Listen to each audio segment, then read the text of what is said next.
ప్రతి ఒక్క జలచరము కానీ, భూచరము కానీ, ఖేచరము కానీ, అంటే ఆకాశంలో తిరిగేటివి కానీ, భూమి మీద తిరిగేటివి కానీ, నీళ్ళల్లో ఉండేటివి కానీ, అన్నిటి స్పైన్ ఇలా ఉంటుంది. ఒక మనిషి యొక్క స్పైన్ మాత్రం స్ట్రైట్గా ఉంటుంది. అందుకోసమే మనిషికి అంత విచక్షణ భగవంతుడు ఇచ్చాడు. ఆ విచక్షణ సద్వినియోగం చేసుకొని సృష్టిని కాపాడుతూ, మనిషి తన మనుగడను తాను కాపాడి ఈ సృష్టికి సంబంధించిన తత్వాన్ని తెలుసుకుంటూ ఈ సృష్టిని సంరక్షించడం మనిషి బాధ్యత.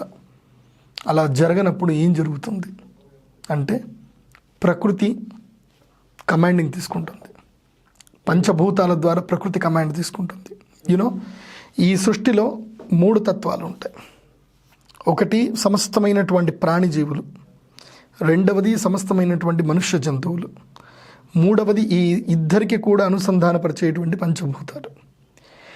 ఎప్పుడైతే మనిషి ఈ పంచభూతాన్ని కేర్ చేయకుండా హామ్ చేస్తున్నాడో, ఎప్పుడైతే ఈ జీవ జంతువుల్ని హామ్ చేస్తున్నాయో, వెంటనే ఈ పంచభూతాలైనా మనిషి మీద దాడి చేస్తాయి, లేదా ఈ కీటకములు, ఈ యొక్క జంతువులైనా సరే మనిషి మీద దాడి చేస్తాయి.